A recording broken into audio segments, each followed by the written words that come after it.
This kill should not have been feasible. The United States has just accomplished something with its HIMARS launchers that such weapons are not supposed to be capable of, and Iran's fleet has felt the full power of this historic strike.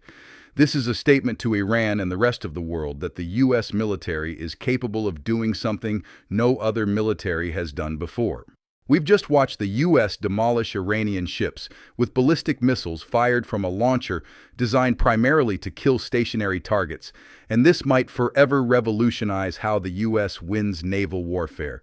The War Zone, or TWZ, revealed on March 10th that the U.S. has used high-mobility artillery rocket systems as well as long-range ATACMS missiles against Iran. This alone is not newsworthy. HIMARS is an obvious choice for combating Iran, not least because the government has numerous immobile targets on land that the U.S. can bomb. ATACMS is an excellent solution for hitting those targets, so everything makes sense. But as we previously stated, there is a historic first involved, and it is all due to another sort of missile fired at Iran by HIMARS, the Precision Strike Missile, or PrSM. That brand new missile has made its formal debut against Iran, raising questions about whether the United States has produced an anti-ship variant. Why we will explain when we discuss America's historic strike. First, we need to learn more about the PrSM and why it could be the missile that has allowed the United States to accomplish the seemingly impossible. Lockheed Martin developed the PrSM, which is advertised as the company's next generation of precision strike surface-to-surface missile systems. That should make it clear that this is a short-range ballistic missile that is not intended to be employed against naval assets. The PrSM, which comes two to a pod and can be launched by HIMARS, has a range of 60 to 499 kilometers, 37.2 to 310 miles, and delivers an insensitive munition, or IM, energy payload. That is significant for the simple reason that IM payloads are particularly built for safety, ensuring that no extraneous stimuli other than those given by the missile can cause the payload to detonate. That's the idea, at least.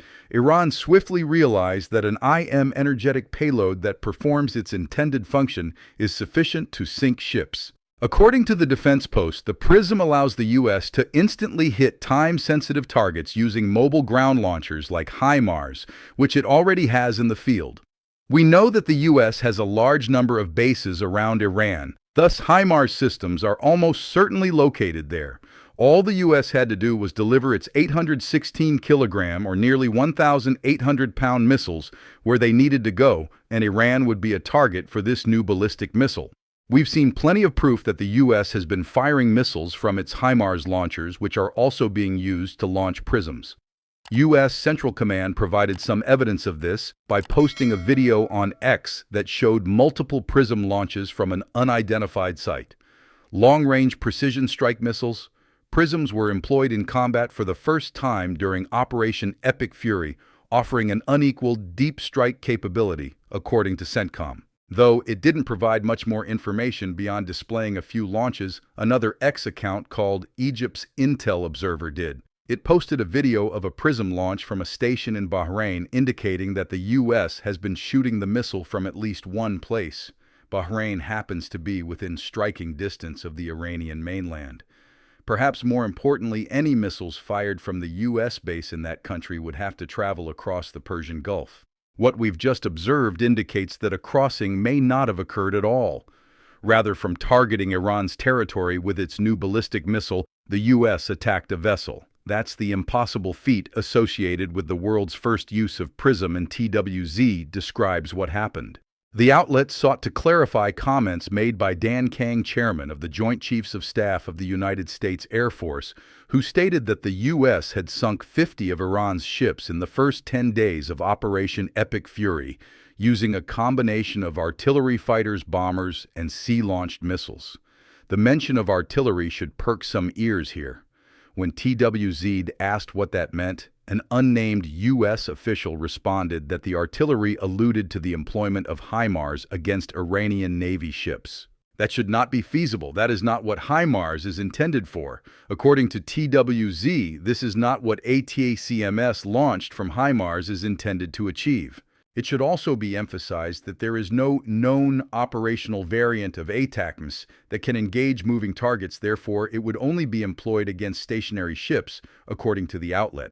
While it is feasible that the U.S. may attack a stationary ship with ATACMS, its limited range in comparison to PRISM makes this challenging. HIMARS is also not very good at targeting moving targets, as we discovered during the Ukraine war. Dr. Marina Miron, a military expert at King's College London, detailed Ukraine's employment of HIMARS launchers in a BBC interview from 2022. Miron stated that HIMARS is incredibly accurate when employed against fixed targets with exact coordinates, but it is less effective against moving targets like as infantry, therefore it cannot push back in advance. Nonetheless, Kane claims that artillery was employed against Iran's ships, and an official who talked with TWZ confirms that the artillery was HIMARS. The evidence is starting to accumulate. The United States accomplished something unprecedented. It destroyed a warship with a ballistic missile. The following question is simple. How? There is a twist in the PRISM story that may provide the answer. But first, let us use Occam's razor and assume that the simplest interpretation is right. The easiest explanation for America's ballistic missile kill is that it employed HIMARS, most likely with the basic version of PRISM, to target a stationary ship while in port. The United States has undoubtedly adopted this method previously. On March 2nd, TWZ reported that the U.S. had attacked one of Iran's biggest naval facilities in the Strait of Hormuz, setting it on fire and destroying at least one of Iran's frigates. A few days ago, the same outlet reported on another U.S. strike against the docked Iranian Alvan-class frigate, which was shown in satellite photographs burning in Konarak, Iran's southeast and located on the Gulf of Oman.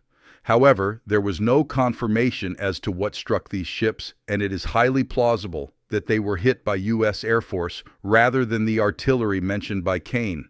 The difficulty here boils down to range. Bahrain is the only area where we can observe confirmed HIMARS and PRISM launches.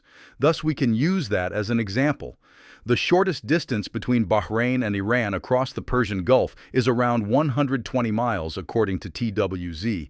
Both ATACMS and PRISM can traverse that distance, but only a small fraction of Iran will be within their reach. The United States has few alternatives for striking ships in port. The Bandar Kangan and Asaluya ports would be in range, but not much else. Still, if Iran has been stationing warships at certain ports, it is plausible that the U.S. has targeted those vessels with ballistic missiles to remove them from the equation. That's the easiest explanation for the United States' recent world record achievement. But what if there is another? What if the U.S. succeeded to destroy a moving Iranian warship using HIMARS and a PRISM ballistic missile? As bizarre as that seems, there's a high probability this is exactly what happened, and we'll explain why in a moment. Before we get into it, you're viewing The Military Show. If you haven't already subscribed, now is the time to do so to ensure you never miss a video. So we move from the probable to the seemingly impossible. How might the United States strike a moving ship with one of its ballistic missiles? This is the kind of performance that is extremely tough to pull off even when conditions are ideal. Even with conventional PRISM, the U.S. would have a difficult time targeting a moving ship. The clue is in what we just said. Despite their high speeds, ballistic missiles must travel hundreds of miles to reach their objectives. Instant strikes are not possible. So a fast-moving target such as a ship is a very challenging proposition. Throw that target into the seemingly infinite blue of an ocean or sea, and you'll face even more problems. Simply determining where a ship is and where it will be when a missile arrives is a huge issue, and ordinary ballistic missiles aren't always up to the task. At least not the missiles fired by HIMARS launchers. However, the U.S. may not have deployed a conventional missile. The version of the PRISM used to hit one of Iran's vessels could have been a special anti-ship model that the U.S. appears to have been working on for some time. Our evidence for this development dates from 2024. In June of that year, Naval News announced that the United States had conducted its first-ever anti-ship ballistic missile sinking exercise, or SINKEX, using the PRISM. As part of a training exercise known as Valiant Shield, the U.S. utilized one of its autonomous multi-domain launchers and 2 PRISM missiles to hit a decommissioned and moving ship. This exercise marked the first time both of these systems were used outside of the United States, which was remarkable in and of itself, but the fact that PRISM scored a hit is the most important milestone. A SINKEX had never been completed with a ballistic missile before. It now has. As a result, PRISM provides a tool for the U.S. to repeat comparable accomplishments in the waters surrounding Iran nearly 2 years later. TWZ adds that there is evidence that the U.S. has been working on a version of PRISM that has an additional seeker known as Increment 2. There were rumors that this was in the works in January 2024, 6 months before the successful Sync-X, which used PRISM. The United States had celebrated the completion of the project that enabled the production of PRISM Increment 2 in 2023, according to TWZ, and was in the process of transitioning a successful research project into the application of this new technology. The employment of a PRISM to sink a ship in the summer of 2024 may have been the first instance of the technology's implementation bearing results. In other words, the U.S. uses PRISM in Iran, but not as one may expect. As TWZ notes, this equation contains a large number of unknowns. It's possible that the Army has started fielding Increment 2 PRISMs, albeit on a restricted scale. The Army indicated that it would begin initial flight testing of the new seeker system in 2023. It is also unknown whether Increment 1 missiles can be easily converted into Increment 2 versions, according to the publication, who further speculates that the U.S. may have fired the Increment 1 version of PRISM at a stationary ship. Still, one thing is certain: the U.S. has used HIMARS to kill at least one Iranian ship, which was most likely carried out with a ballistic missile. Whether or not the ship was moving is almost irrelevant, as this is still a global first strike for the U.S., demonstrating to Iran that America has more possibilities for destroying its warships than anyone ever imagined. And it leads us to the reasons why this strike is significant. Beyond the U.S. doing something unprecedented, which we will discuss in greater detail later, this strike signifies that the U.S. is one step closer to eliminating Iran's fleet. That is a key goal for the early stages of Operation Epic Fury, not because Iran's fleet poses a threat to U.S. naval strength in the Persian Gulf region, but because Iran's own piece of leverage is control of the Strait of Hormuz. This tiny waterway in Iran's south transports over 20% of the world's seaborne oil and gas each year. According to The Guardian, this equates to 20 million barrels of oil every day. Additionally, the Strait of Hormuz is the single most important trade route for superchilled tankers transporting liquefied natural gas. Worse, unlike other key waterways, such as the Strait of Malacca, this strait cannot be easily avoided, making it a choke point for a significant portion of the world's oil and gas. Hence, Iran has leverage. However, Iran's leverage can only be maintained if it has a working navy, which the U.S. is currently attempting to take away. Kane claims that the U.S. has already destroyed approximately 50 of Iran's naval assets, including the ship that was undoubtedly damaged by its ballistic missile. However, as the New York Times points out, Iran's regime technically possesses 2 warships, which complicates matters. According to the site, the Islamic Republic of Iran's navy is similar to those of other countries in that it possesses conventional warships. However, the Islamic Revolutionary Guard Corps operates a second fleet that uses smaller and quicker boats to patrol waterways such as the Strait of Hormuz, and can be utilized by Iran to launch swift attacks that discourage the strait's use. That is what the United States is attempting to address right now. Every hit on an Iranian ship, regardless of who of the 2 navies it belongs to, is a significant victory in terms of maintaining oil and gas flow through the Strait of Hormuz. Open transportation through the strait has yet to restart. Experts such as David Roche of Quantum Strategies believe the strait will reopen fully by the end of March, but with each successful hit on an Iranian ship, that deadline becomes a bit more realistic. The United States has also assaulted Iranian ships attempting to plant mines in the strait, destroying 16 of them. If those vessels were successful, minesweepers would need to be sent. What we have here is a tug-of-war in the Strait of Hormuz.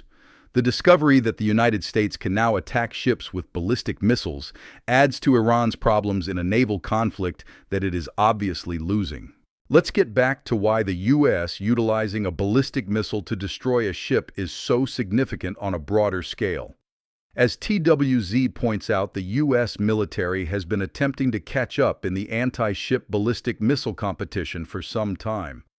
China has made huge efforts in this field, resulting in the development of weapons like the KD-21, an air-launched ballistic missile capable of striking ships. However, potentially is the operative word there.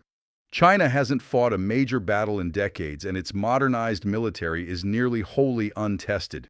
With its anti-ship ballistic missile strike, the United States has effectively eliminated all hypothesis and supposition. America has demonstrated that it possesses a version of the prism that can target ships. Whether docked or at sea, the fact that it occurred in a true combat situation has propelled the United States from playing catch-up to becoming the world leader in this sector simply by virtue of being the only country to have carried out this type of strike. That is a signal not only to Iran, but also, as TWZ says, to any other country that may find itself in confrontation with the United States in the future. PRISM is frequently cited as a particularly crucial new capacity in the context of any potential high-end struggle against China in the Pacific, simply because of its longer range compared to ATACMs, according to the site, adding that the increased reach would be useful for hitting targets on land and sea. All of this indicates that PRISM is not only operational, but it has also undergone its first genuine combat tests, which it has successfully completed. It's almost certain that the U.S. has been firing these new ballistic missiles at targets on the Iranian mainland. However, if TWZ is correct in interpreting Kane's statement that the U.S. has destroyed Iranian naval assets with artillery, PRISM poses a much greater confirmed threat to China and Russia. The U.S. can destroy ships with ballistic missiles, which provides America a capacity that might be tremendously useful not only in Iran, but in any future confrontation. China should be particularly concerned about this new capacity, especially given the country's significant investment in aircraft carriers. The Fujian-class carrier is supposed to signify development, but in actuality, it might be destroyed by a U.S. warship built in the 1970s. Never mind the ballistic missiles the U.S. can now launch at it. If you want to understand more, watch this video. If you enjoyed it, subscribe my channel so you don't miss any of our coverage of the Iran conflict. Thank you as always for watching.